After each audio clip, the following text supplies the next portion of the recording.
كاينين بزاف ديال الناس وخصوصا الناس ديال الدوار، الحلم ديالهم انهم يخرجوا من الدوار ويمشيو للمدينه، وبالضبط العيالات وخصوصا البنات اللي مادين يديهم الحنه. ما كيكرهوش يجي واحد النهار يجيهم شي عريس من المدينه واللي يخرجهم من الدوار ويديهم للمدينه، ويوليو عيالات مزوجات بوليداتهم دايرين الحياه ديالهم في وسط المدينه، ومره يرجعوا للدوار يشوفوا العائله ديالهم ويحسوهم باللي الحياه راه زوينه بزاف في المدينه كتكون بالنسبه لهم بحال شي امل، ولكن بعض المرات راه ما كتصدقش.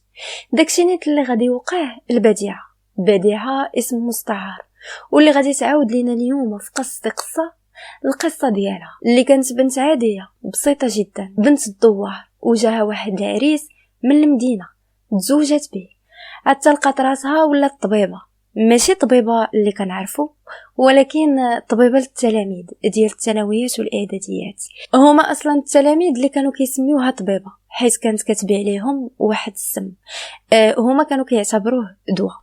غتعاود لينا كيفاش ولات تاجره ديال المخدرات، ومن بعد سالت في السجن تقريبا ب6 شهور نافذه، ودابا راه عفى الله ورجعت في حالها لدوارهم. تبعوا معايا القصه من الاول حتى الاخر، وما تنسونيش في لي لايك وفي لي كومونتير. وإلا عجبكم هذا المحتوى هذا ديال قصه ما تنساوش تابوناو وفعلوا الجرس.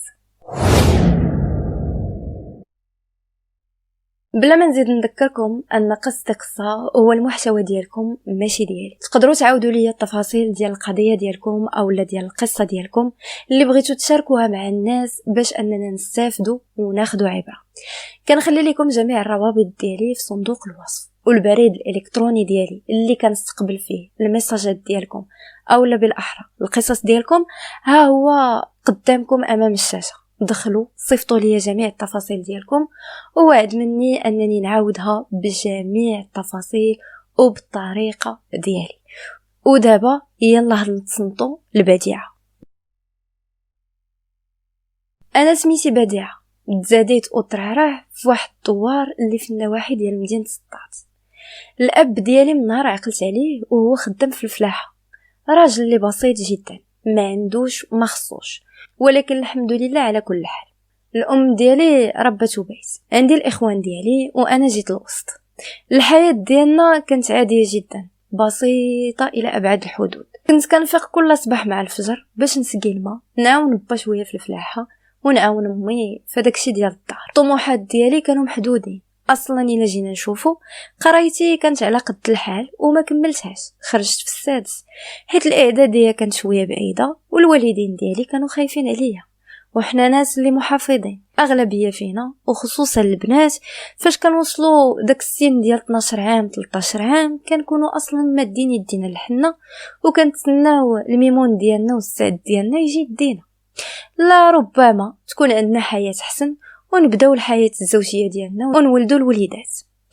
انا فاش وصلت تقريبا 14 15 عام بديت كنسمع البنات ديال الدوار كيتزوجوا، ها اللي نيت عاشت في الدوار، ها اللي مشات للسطات، ها اللي عاشت في برشيد، ها اللي عاشت في مدينه الدار البيضاء. والحلم ديالي بيني وبينكم ما كره تكون حتى انا مشيت للدار البيضاء، ما عمرني اصلا شفتها، ولكن غير سمع عليها وسمع على الناس اللي فيها والطوموبيلات والبلايص الزوينين، واغلبيه الناس اللي كيجيو من تما باش يجيو للدوار يشوفوا العائلات ديالهم وداكشي كيجيو لابسين ومأنتكين، وما كرهتش حتى انا نكون بحالهم. مالي اشنو غيخصني؟ المهم في هذا الشيء كامل نخرج من هذا الفقر اللي انا عايشه فيه، وندير حياتي وندير وليداتي ونكون احسن من البنات ديال الدوار. دازو ليا وولات عندي تقريبا ما بين 18 و 19 عام.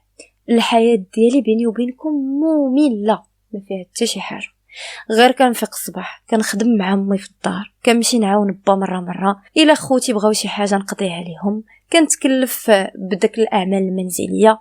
صافي هادشي اللي كاين. مره فاش كتوصل ديك الربعات العشيه كنخرج في الدوار، كنخرج ما بين دوك الحقول داك الربيع اللي تما، نبقى ندور تما نجمع الورد نشم فيه، نتلاقى مع البنات ديال الدوار، ندير واحد لي زار في الارض ونبقاو نجمعوا ونضحكوا. صافي هادشي اللي كاين، وقليل اللي كان عنده فينا تليفون. ايوا واحد النهار من يامات الله جيراننا غيجيو عندهم شي ناس من الدار البيضاء، وواحد المراه وولدها، وانا بيني وبينكم رديت البال غير لولدها. اش منك يا طوله، اش منك يا عروضيه الكتاف، اش منك يا الحياه في بلاصتها، العينين مجبدين، الصفار واقفين، والجل في الشعر. وعاد ما نساوش اللباس اللي كان لابس. حتى شي واحد من الدوار ما كيلبس بحال هكاك. اغلبيه ديال الرجال كيلبسوا الحوايج وكيكونوا غا مغبرين بكثره الارض والخدمه في الارض والروينه ديال التراب، راكم عارفين. المهم الدري نقيو ريحتو سابقه، وانا بقيت غير كنطلع عليه من الشرجم، ومره نخرج لباب الدار نشوف فيه، وهو كان كيخرج حتى هو غا باش يدوي في التليفون، يهز علينا التليفون ويتبندر ويبقى يهضر كوتو كوتو كوتو كوتو. وانا كنت كنقول مع راساتي واش دابا هذا غتكون دايه شي وحده، او اللي يكون هاضر بشي وحده ولا خاطب ولا كاع مزوج. ولكن قلبي ما مهنينيش، كنقول مع راساتي علاش ما يكونش ليا، وهذا يكون مكتوبي ويكون زماني.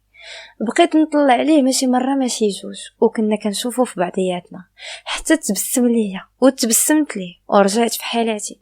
خفت با يلقاني ولا خوتي نصدق في شي طاب وشي مطعم. ايوا صافي، المهم راه شافني، وما نعاودش لكم النهار الاول اللي شفتو بديت نحلم به، وبديت كنقول خاصو يكون ليا، ما فيهاش. الغد ليه عاوتاني كنقول يا ربي يكونوا ما مشاوش، وفعلا لقيتهم باتوا عند الجيران. كي شفتو مشيت جبت التبركيكه، وتصاب ان ديك السيده بنت عم السيده اللي ساكنه حدانا. ايوا جات دير معاها صله الرحم، حيت شحال هادي ما تشافوا، وقيله توحشاتها وبات تنسى عليها الصداع ديال المدينه والدخان، وقالت علاش لا نجي نشم شويه ديال الهواء ونتمتع بالخضوريه ديال البلاد. وجابت معاها ولدها، وتصاب هذاك ولدها هو الصغير. ونسيت ما كنتش ليكم، راه ما مزوج ما خاطب ما والو، هو غير جا يونس ميمتو باش ما يخليهاش بوحدها. ايوا صافي، انا كي سمعت هاد الهضره هادي فرحت، ما عرفتش علاش، ولكن فرحت والسلام. وعاوتاني نفس الحاجه، كندور كل شويه حدا الدار، ولا نوقف حدا الباب نطل من الشرجم. ايوا كنشوفو فاش كيدور مع الدراري ديال الدوار، اولا بالخصوص الدراري ديال ديك الدار زعما جيراننا، وانا مره كنشوف فيه. ايوا ما نكذبش عليكم، كنتبسم وكنضحك، ولكن ما هضرناش وما قلنا حتى شي حاجه. ايوا نسر عليكم شويه الوتيره، حيت ما داش 3 ايام على هاد الدري هذا امو اللي غيجيو عند جيراننا عاد غيدقوا علينا الدار، حقا والواد طالبين راغبين في اد بنتكم بديعه. وجات معاهم جارتنا اللي اصلا امي كتعرفها، وحتى جارنا اللي راجلها كيعرف با. ايوا انا طرت بالفرحه وما عرفتش ما نقول يا سيدي يا ربي. حاجه وحده كنت كنقول الحمد لله غيكون مكتوبي وغيكون زماني. وبا فاش سولني قلت ليه اللي درتيها با هي اللي تكون، ولكن شاف فيا ديك الشوفه ديال السكوت وعنانه الرضا. ايوا كانت الخطبه ديالي هذاك النهار. دازو ليام ومع الاسف انا ما عندي لا تليفون لا والو. هو فاش كان كيبغي يهضر معايا كان كيهضر مع الوالد ديالي، والوالد ديالي كيدوزو ليا وما كنقدروش نقولوا شي حاجه. يلا حدنا داك الصواب وداك الاداب، حيت ما يمكنش با راه واقف عليا. ايوا اتفقوا العائلات بجوج، ايوا داني وديتو والله ما خليته. درنا واحد العرس على قد الحال غير قدام الدار، وهنايا غتبدا الحياه ديالي في مدينه الدار البيضاء. جمعت حويجاتي وباليستي وقدات لي امي دهازي غير من داكشي اللي قسم الله، ومشيت نعيش مع زماني اللي كان سميتو كامل. كان هو الولد الصغير في وسط هاد العائله اللي فيها غير الام وجوج خوتو اللي كبر منه، وما كان عنده لا دار لا دوار. نسكن مع ميمتو، انا ماشي مشكل، ما فيها بس انني نسكن مع مو ونسكن مع طاسيلتو. ايوا جيت غير هو 7 ايام د المشماش دغيا سالات.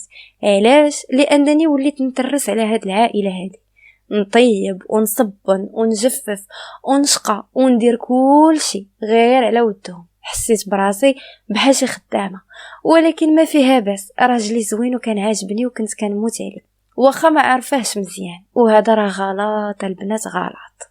ومن جهه اخرى كانت عاجباني المدينه، ما عمرني شفت داكشي في حياتي. مره كمال كان كيخرجني يديني جهة البحر، يديني للمدينة، السواقات، القصريات. ولكن الحق يتقال ما كان كيشري ليا والو، حيت ما عندوش، حيت صاب انه كاع ما خدام، غير جالس تيتينيني في الدار، وخوتو هما اللي كيصرفوا. والمصيبه في هادشي كامل هي فاش غنعرف ان خوتو كيصرفوا من التجاره ديال المخدرات، وبالضبط مخدر الشيره، ومشدودين ماشي مره ماشي جوج. انا ما عرفت ما نقول، واش نقولها لطاسيلتي اللي ما بقاش بيني وبينهم تواصل من غير مره فاش كيعطيني التليفون نسول عليهم، اولا ما حيلتي لمو اللي كانت صعيبه بزاف وكانت كتنوضني مع السرويه باش نخدم ونترس، وتقول لي حنا راه ما عندناش الفندق. وما حيلتي ليه هو، حيت واخا هكاك كان كيعرف يتعامل معايا وكان حنين فيا، وانا في داك الوقت راني باقي صغيره، باقي يلاه مراهقه، 18 عام، راني ما عارفه ما ندير. بقيت على ديك الحياه، وواحد الضمير ديالي كيقول لي كتاكلي فلوس الحرام، كتاكلي الماكله ديال الحرام، حيت كلشي في الدرب عارف باللي خوتو راه كيخدموا في التجاره، وكما قلت لكم ماشي الشده الاولى ديالهم ولا الثانيه، وماشي مره ماشي جوج كيوقفوا علينا البوليس ويدخلوا حتى للدار يقلبوها، غير هما ما كانوا كيلقاو والو، حيت اصلا الدراري عارفين اش كيديروا. دازوا ليام وداز عام على التزويجه ديالنا، ومن مورا عام عاد قدرت انني نشوف عائلتي ونشوف والديا، ولكن ما عمرني قلت لهم شي حاجه، ولا قلت لهم شنو كيدير راجلي اولا شنو كيدير خوتو ولا كيفاش كنت عايشه. ما يمكنش انني ندلل راسي، انا خاصني نبان اباها وتبان عليا المدينه، وكنت كنعيق عليهم واجبتها في راسي. المهم الرجعه ديالي من الدوار للمدينه، هنا غادي تبدا الحياه الجديده ديالي، حيت صاب ان خوتو ما بقاوش باغيين يخدموا في مخدر الشيره، ولاو كيخدموا في شي حاجه سميتها المعجون، كيقادوا المعجون في الدار وكيمشيو كيبيعوه ما بين الدروبه ديال مدينه الدار البيضاء، وخصوصا درب كبير. ايوا ياتي هادي واحد النهار هاد جوج خوتو كنا جالسين معنينا ما بينا كنتعشاو، ايوا هما يدويو معايا، قالوا لي انتي دابا ما كديري والو، ما كديري والو، وانتي من عائلتنا، دابا انتي راه منا، علاش ما تعاونيش معانا وخدمي معانا وراه غدوري الحركه، فعوض ما تسناي داك خونا الصغير يجي يشري ليك ولا تضربي معاه، ما كتاخد ليا ما كتشري ليا، ما عندي فلوس الحمام تهلا فيا ما والو، تقدري انتي بوحدك ديري فلوسك. ايوا انا دارت ليا في الخوا، وانا نقول لهم شنو بغيتوني ندير.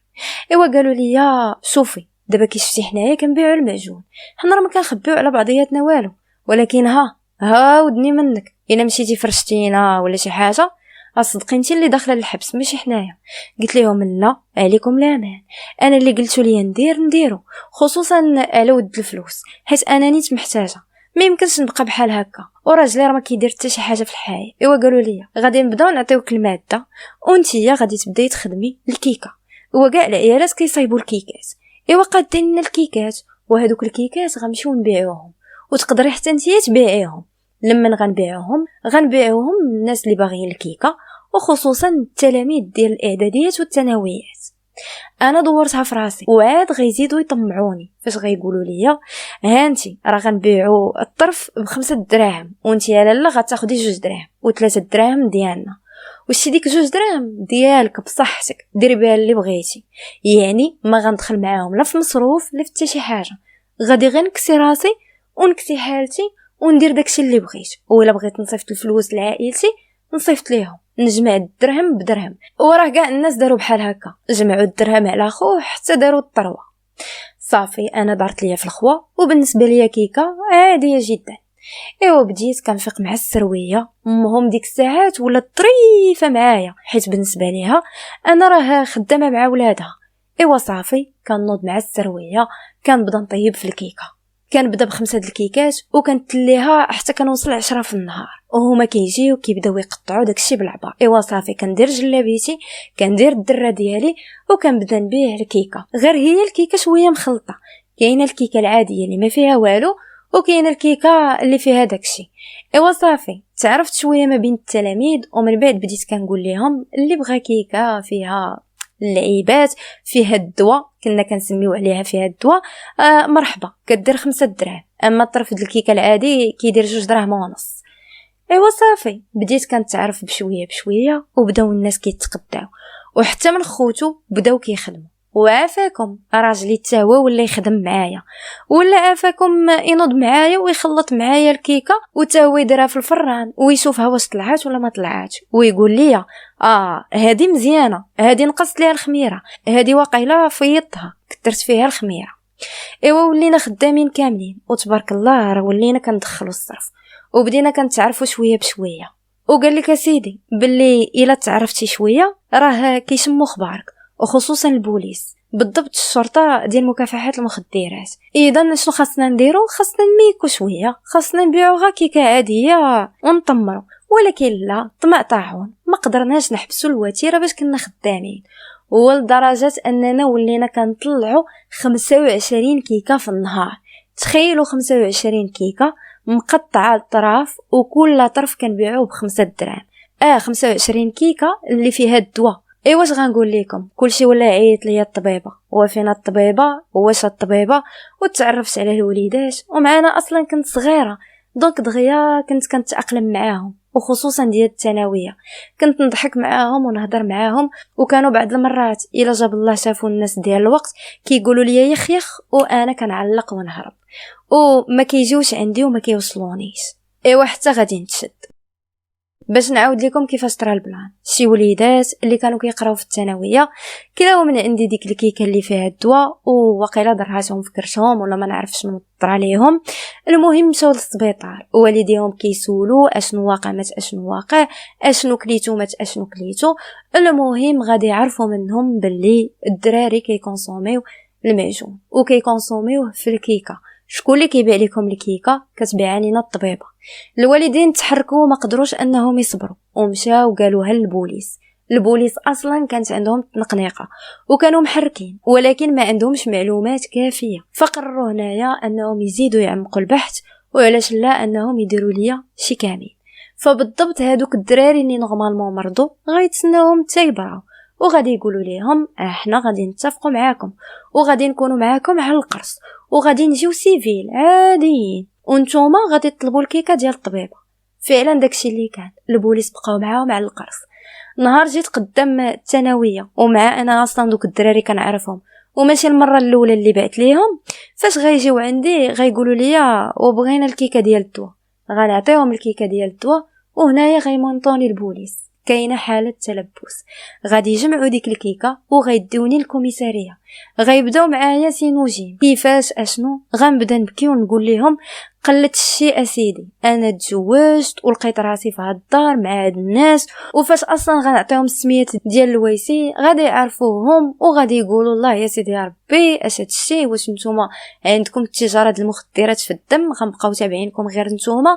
وانا قلت لهم سيدي هادشي اللي عطا الله. بديت كنخدم معاهم وكنصايب الكيكه، وهذاك النهار اصلا فاش تشديت كان باقي الصباح، يلا جبت 2 كيكات 3 الكيكات مقطعين قدام الثانويه. ديك الساعات غادي يمشيو يديروا التفتيش في الدار ديال راجلي اولا ديال عكوستي، غيدخلوا غادي يلقاو تقريبا شي 30 كيكه باقي محطوطه، يلا خرجوا من الفران وخدامين العائله كيقطعوا فيها وكيقادوها باش ندوز للميطه الثانيه، نجيب الطاوه الثانيه ونبدا نبيع في اعداديه اخرى وفي ثانويه اخرى. جمعوا كل شيء حب وتبن، وانا غادي نتقدم قدام الوكيل، غادي نعترف بكاع المنسوب ليا وباللي كندير التجاره ديال مخدر المعجون في وسط الحلويات، وباللي مسمين عليا الطبيبه وكنأثر على التلاميذ وكنمرضهم، وغادي يحكموا عليا ب6 شهور نافذه ديال السجن. عائلتي ساقوا الخبار وما عجبهمش الحال، واخر حاجه كانوا كيتوقعوها انني نكون تاجره ديال المخدرات وانني ندخل لوسط داك العالم. فاش غندوز ديك 6 شهور ديال الحبس نافذه غادي نخرج، وغادي يقرروا والديا انهم يطلقوني من داك السيد اللي ما غنطلب منه حتى شي حاجه، ما كاينه لا نفقه لا والو، اصلا ما ولدت معاه ما حملت معاه ما حتى شي حاجه. غادي نرجع لمسقط الراس ديالي والبلاصه فين بديت الحياه ديالي واللي هي الدوار، والحياه ديال المدينه سالات ورجعات حليمه عاوتاني لعادتها القديمه، وانا جالسه مقابله غدارنا مقابله غير خوتي مقابله الباديه مقابله الارض، مقابله با، مقابله امي، هادشي اللي كان، وما بقاتش عندي علاقه بكمال ولا بالعائله ديالو. وندمت واحد الندم الشديد انني مشيت في هذيك الطريق ومشيت في هذيك الحياه. وما كرهتكمش انكم نتوما تستافدوا، وخصوصا البنات ديال الدوار، حيت ما كاينش دابا شي واحد اللي ما عندوش التليفون وما كيتصنتش القصص وما كيتصنتش لهادشي اللي كيوقع للبنات. كنقول لكم عافاكم الله يرحم بها الوالدين من هذا المنبر هذا. الزواج ماشي هو كل شيء، قراو الا قدرتوا تقراو، والا ما قدرتوش وجا السعد ديالكم حاولوا تعرفوا شكون هو هذا السعد، حاولوا تعرفوا الحياه ديالو، واش خدام واش ما خدامش، شنو اللي كيدير شنو اللي ما كيديرش. عاد ديك الساعات نسولوا راسنا واش نقدروا نعيشوا مع هذا الشخص هذا ولا لا. ايوا هذه كانت القصه او التجربه الخفيفه الظل ديال بديعه. نتمنى انكم تستفدتوا من التجربه ديالها، وخصوصا البنات. دابا انا ساره ساليت، كنتسنى القصص ديالكم، كنتسنى لي كومونتير ديالكم، التعاليق ديالكم، شنو بان لكم في هذه القصه هذه. وفي نفس الوقت اي واحد باغي يتواصل معايا ويصيفط لي القصه ديالو ما يترددش.